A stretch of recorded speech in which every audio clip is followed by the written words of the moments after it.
Sempre que você ouve falar de ruínas antigas, quase nunca as imagina suspensas em algum lugar ou simplesmente penduradas aleatoriamente no galho de uma árvore, certo? Na verdade, para a maioria dos artefatos antigos que temos expostos em museus de todo o mundo, os arqueólogos fizeram um trabalho de escavação impressionante.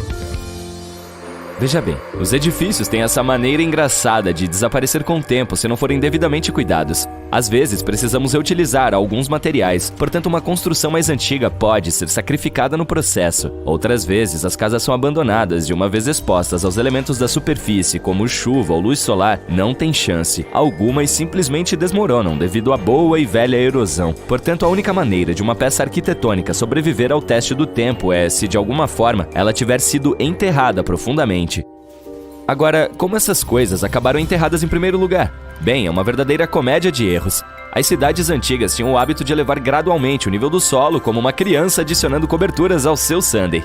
Veja, nesses assentamentos as pessoas estavam sempre ocupadas coletando alimentos e materiais de construção para acompanhar a população em constante crescimento. Mas quem tem tempo para lidar com resíduos e lixo? Essa tarefa não estava exatamente no topo da lista daquela época. Portanto, quando se tratava de construir novas casas, as civilizações antigas achavam muito mais fácil economizar seu suor e lágrimas empilhando os escombros e construindo por cima.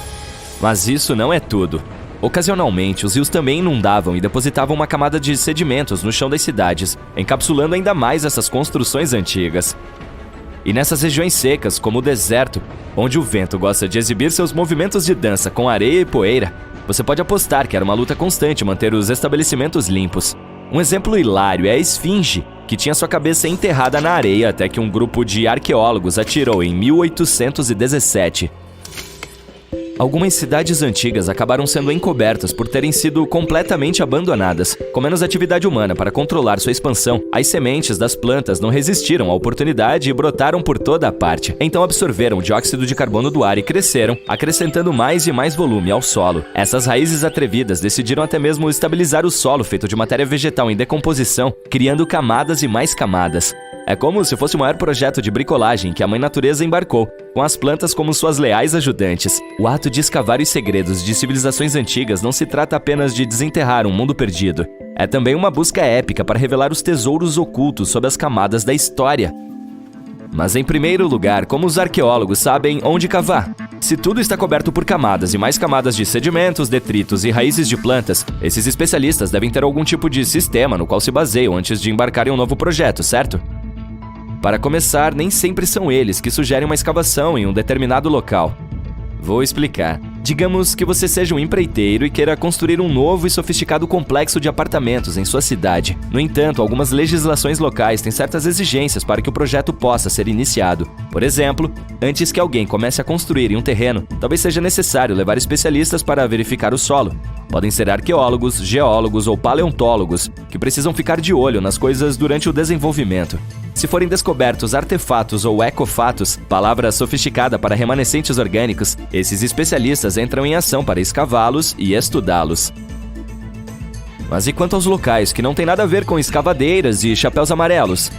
Os arqueólogos têm mais de um truque na manga quando se trata de localizar pontos de interesse antigos. Mergulham fundo nos registros históricos com uma boa dose de trabalho de detetive. Ao farejar documentos e mapas antigos, podem montar o quebra-cabeça da atividade humana em uma área específica. Se um local já tiver sido visitado antes, melhor ainda. Encontrar registros de escavações anteriores ou relatos históricos pode dar aos cientistas muitas informações sobre onde continuar sua caça ao tesouro. Antes de eles começarem a mexer suas pás, se envolvem em uma missão de escaneamento visual. Munidos de um sistema de grade, percorrem o local mantendo os olhos abertos para quaisquer artefatos que possam estar escondidos logo abaixo da camada superior da terra, de ferramentas de pedra moída, vidros históricos e até mesmo depósitos de lixo antigos. Sim, eles também são valiosos. Esses exploradores de olhos aguçados conseguem identificar sinais de atividade humana mais rapidamente do que a maioria das pessoas. Se tropeçarem em solo de entulho, termo sofisticado para depósito de lixo, terão certeza de que os seres humanos já habitaram o local. No entanto, os arqueólogos não dependem apenas de suas pás de confiança. Eles contam com um arsenal de aparelhos para ajudar na busca de maravilhas ocultas. As ferramentas geofísicas são como suas armas secretas. Veja o medidor de resistividade, por exemplo. Essa engenhoca inteligente mede o componente elétrico do solo e quaisquer características ou artefatos enterrados, como uma parede, por exemplo, criarão uma leitura de resistividade diferente do que a do solo ao redor. Os magnetômetros e o radar de penetração funcionam de maneira semelhante, mostrando possíveis indícios de tesouros antigos no solo. E quem poderia se esquecer do nosso velho e confiável amigo, o GPS? Ele ajuda a mapear locais precisos, como um mapa do tesouro de alta tecnologia que leva diretamente ao pote de ouro. Você gostaria de visitar virtualmente alguns dos sítios arqueológicos mais importantes do mundo? Então siga-me! No Reino Unido, por exemplo, encontrará esse lugar interessante chamado Stonehenge. É um dos muitos Henges espalhados por aí, mas este é realmente o melhor. Imagine o seguinte: pedras maciças e antigas, altas e imponentes, dispostas em um anel externo e uma ferradura interna, com algumas pedras menores para garantir a segurança. E adivinhe só, elas existem há mais de 5.000 anos. Isso sim é um caso sério de longevidade sólida como uma rocha. Agora, é aqui que as coisas ficam interessantes. De acordo com o folclore local, o lendário mago Merlin sacou sua varinha mágica e, puf, ele teletransportou essas pedras enormes da Irlanda. Aparentemente, alguns gigantes as haviam reunido lá, mas Merlin decidiu que elas ficariam muito melhores em seu novo local. Outros acham que são apenas os restos em ruínas de uma antiga edificação espiritual romana. Essas estruturas incríveis foram construídas por nossos ancestrais da Idade do Bronze, com suas ferramentas simples e tecnologia limitada. Eles conseguiram criar essa obra-prima monumental. Impressionante, não é? Infelizmente, ainda há muito que não sabemos sobre essa área. O propósito inicial de Stonehenge permanece um mistério até hoje. Claro, há muitas teorias, mas os cientistas ainda não chegaram a um consenso sobre o assunto. No entanto, sabemos que o monumento está perfeitamente alinhado para captar o nascer do sol durante os solstícios de verão e inverno. A antiga cidade de Pompeia é um sítio arqueológico igualmente incrível. Imagine o seguinte: o Monte Vesúvio, um notório causador de problemas, decidiu fazer uma birra vulcânica e cobriu completamente essa antiga cidade romana. Isso a transformou em uma cápsula do tempo, localizada nos arredores da atual Nápoles, na Itália. Avançando rapidamente para o ano de 1748, quando um grupo de exploradores aventureiros encontrou Pompeia. Veja só, eles descobriram um tesouro de coisas boas bem preservadas. Ruas, casas, comida, provavelmente um pouco estragada naquele momento, joias brilhantes, esculturas extravagantes, afrescos coloridos, utensílios domésticos cotidianos e até mesmo restos de animais e humanos. Foi como uma festa arqueológica épica.